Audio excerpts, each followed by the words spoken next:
Hello and welcome to the Hindu news analysis. आज है फरवरी 15। आज का ये एनालिसिस बहुत ही इंटरैक्टिव और बहुत ही नॉलेजेबल होने वाला है, तो इस वीडियो को अंत तक जरूर देखिएगा। आज का सेशन बिल्कुल भी स्किप मत कीजिएगा। तो शुरू करते हैं। पहली खबर है, उत्तराखंड, गोवा और यूपी में चुनाव चल रहे हैं। उससे रिलेटेड एक इन्फॉर्मेशन दी है इलेक्शन कमीशन ने कि वोटिंग टर्नआउट में थोड़ा बहुत गिरावट देखने को मिला है। नेक्स्ट इम्पॉर्टेंट खबर जो है, इन्फ्लेशन एजेस पास्ट 6% इन जनवरी के महीने में इन्फ्लेशन 6% को पार कर गया है। यहाँ परसेंट से ज़्यादा हमारा ये जानना इम्पोर्टेंट है कि आरबीआई की जो मॉनेटरी कंट्रोल पॉलिसी होती है उसमें 4 से 6% तक एक लिमिट सेट होता है। इसके बीच इन्फ्लेशन को रहना चाहिए, तब तक ये सही है। और अगर इससे ऊपर या इससे नीचे होता है तो आरबीआई मेजर्स लेता है इन्फ्लेशन को कंट्रोल करने के लिए। अब यहाँ कुछ और बातें जानना ज़रूरी है कि इन्फ्लेशन होता क्या है, इन्फ्लेशन के मेज़र करने का क्या क्या तरीका है। Inflation rate of increase in prices of goods and services over given period of time. आम भाषा में कहें तो जो महंगाई की दर है उसे ही इन्फ्लेशन कहा जाता है। अब इसे मेज़र करने के दो तरीके इंडिया में इस्तेमाल किए जाते हैं, कंज्यूमर प्राइस इंडेक्स और wholesale price index. Consumer price index अगर आम भाषा में हम कहें तो जो फुटकर ग्राहक होता है, जो चीज़ों को खरीदता है, गुड्स हो चाहे सर्विसेज हो, उसमें हो रहे प्राइस राइज को जो मेज़र करता है उसे कंज्यूमर प्राइस इंडेक्स कहते हैं। आरबीआई इसी इंडेक्स का यूज़ करता है इन्फ्लेशन को मॉनिटर करने के लिए। ये एनएसओ द्वारा हर महीने रिलीज़ किया जाता है। बेस ईयर है 2012। सीपीआई के अंदर भी 4 सब ग्रुप्स होते हैं, जिसमें सीपीआई फॉर इंडस्ट्रियल वर्कर अलग निकाला जाता है, एग्रीकल्चरल लेबरर के लिए अलग, रूरल लेबर के लिए अलग, और एक सीपीआई रूरल अर्बन कंबाइंड होता है। उसे ही यूज़ किया जाता है आरबीआई द्वारा और उसे ही एनएसओ रिलीज़ करता है। बाकी सभी को लेबर ब्यूरो रिलीज़ करता है। नेक्स्ट है होलसेल प्राइस इंडेक्स। तो जो होलसेल में चीज़ों की खरीद होता है उसे होलसेल प्राइस इंडेक्स में मेज़र किया जाता है। इसमें सिर्फ गुड्स आते हैं। सीपीआई में आपका गुड्स और सर्विसेज दोनों के प्राइजेस आते हैं, पर इसमें सिर्फ गुड्स आते हैं और ये ministry of commerce and industry द्वारा रिलीज़ किया जाता है। बेस ईयर वही सेम है 2011-12। इसमें कुछ इंपॉर्टेंट रीजंस को इन्फ्लेशन के लिए बताया गया है। एक है एडिबल ऑयल के प्राइजेस में इंक्रीज़। हम साफ देख सकते हैं अपने लाइफ में किस तरह से एडिबल ऑयल्स के प्राइस इंक्रीज़ हुए हैं। साथ ही साथ जो क्रूड ऑयल है, कच्चा तेल है, वो काफ़ी महंगा हो गया है। $95 पर बैरल। एक बैरल में 159 लीटर्स आते हैं। और इसमें कहा गया है कि यूक्रेन में चल रहे क्राइसिस की वजह से क्रूड ऑयल की प्राइसेस और ज़्यादा इंक्रीज़ हो सकती हैं, तो गवर्नमेंट को अपने एक्साइज ड्यूटी को घटाना पड़ सकता है। और इसमें बताया गया कि क्लॉथिंग और फुटवेयर में इन्फ्लेशन देखने को मिला। ये एक और वजह रहा इन्फ्लेशन को ड्राइव करने के लिए, बढ़ाने के लिए। और एक जो आज की सबसे इम्पोर्टेंट खबरों में है, इसरो ने कल यानी कि 14 फरवरी को अपना इस साल का पहला लॉन्च किया। इसे हम थोड़ा डिटेल में देखेंगे। इसरो ने कल अपना जो लॉन्च किया, पीएसएलवी व्हीकल्स अपने किया। दो तरह के देखिए लॉन्चिंग व्हीकल्स इसरो के पास हैं, एक पीएसएलवी और एक जीएसएलवी। पीएसएलवी क्या है? Polar satellite launch vehicle. ISRO के लॉन्च व्हीकल्स कैसे डेवलप करते गए over the period of time, यहाँ से हम देख सकते हैं। एसएलवी से पीएसएलवी, फिर जीएसएलवी और फिर जीएसएलवी मार्क 3। पीएसएलवी एक 4 स्टेज लॉन्च व्हीकल होता है जिसमें सॉलिड लिक्विड इंजन्स होते हैं।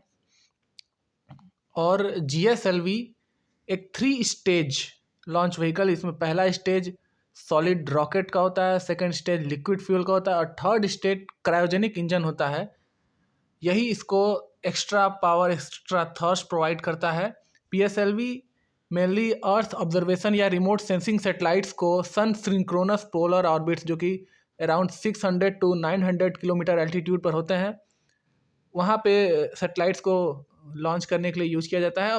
और जीएसएलवी को यूज़ किया जाता है कम्युनिकेशन सेटेलाइट्स को जियो सिंक्रोनस ट्रांसफर ऑर्बिट में प्लेस करने के लिए। ये ऑर्बिट्स कहीं ज़्यादा ऊंचाई पर होता है, इसलिए ज़्यादा थ्रस्ट की ज़रूरत होती है, ज़्यादा पावर की ज़रूरत होती है।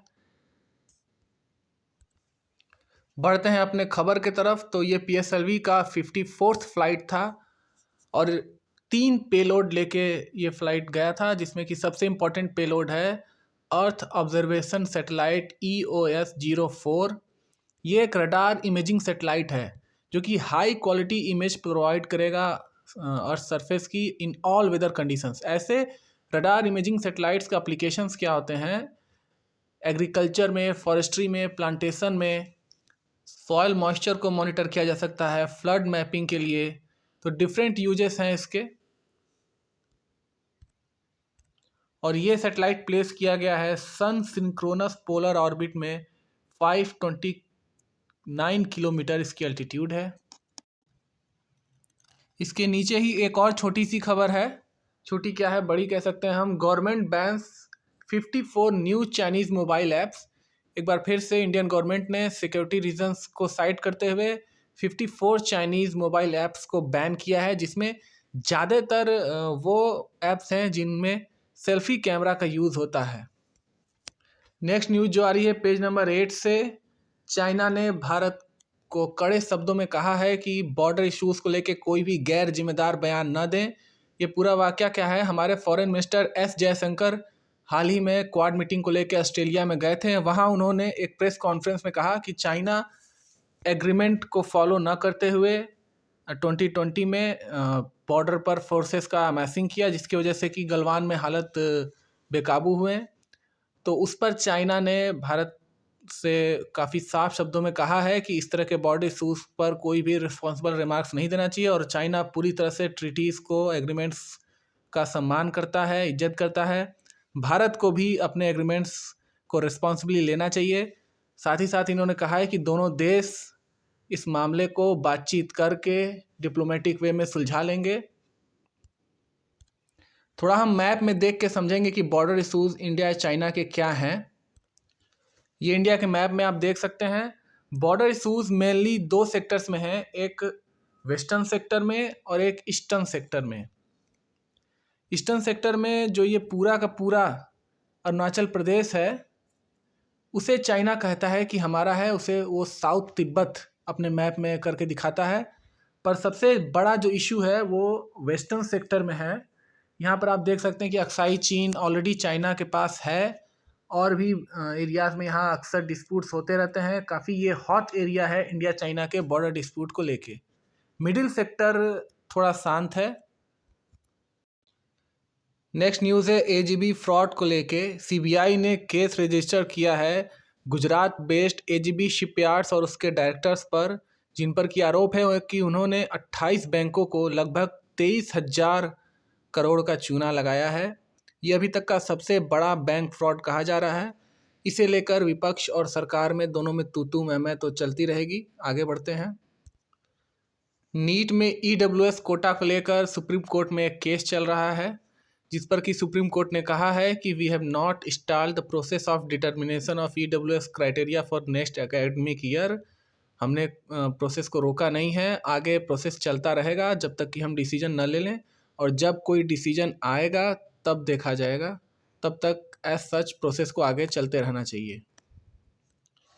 वर्ल्ड अफेयर्स की तरफ बढ़ते हैं तो रसिया यूक्रेन के क्राइसिस को लेकर बात तो रोज़ चल ही रहा है, इसमें कुछ नया नहीं है। एक ये चीज़ है कि ईरान ने कहा है कि न्यूक्लियर डील का जो बॉल है वो अब वेस्टर्न कंट्रीज़ के कोर्ट में है। ईरान न्यूक्लियर डील पर एक बार फिर से थोड़ा सा रिवाइज करवा दूं तो 2015 में P5+1 यानी कि 5 परमानेंट UNSC मेंबर्स और एक जर्मनी और ईरान के बीच में एक न्यूक्लियर डील हुआ था, जिसे कि joint comprehensive plan of action कहते हैं। वो डील ये था कि ईरान न्यूक्लियर इनरिचमेंट नहीं करेगा और उस पर जो सैंक्शंस लगाए गए हैं उसे हटा दिया जाएगा। पर 2018 में USA ट्रम्प एडमिनिस्ट्रेशन के अंडर इस डील से बाहर आया, जिसके बाद ये डील रुक सा गया था। तब से ईरान पर सैंक्शंस लगे हुए हैं और अब वापस से इसे रिन्यू करने की कोशिश की जा रही है। वियना जो कि ऑस्ट्रिया की कैपिटल है, वहाँ पे मीटिंग्स चल रही हैं कि वापस से इस डील को आगे बढ़ाया जा सके, US इस डील में वापस आए। नेक्स्ट है इर्दोगन, जो तुर्की के प्रेसिडेंट हैं।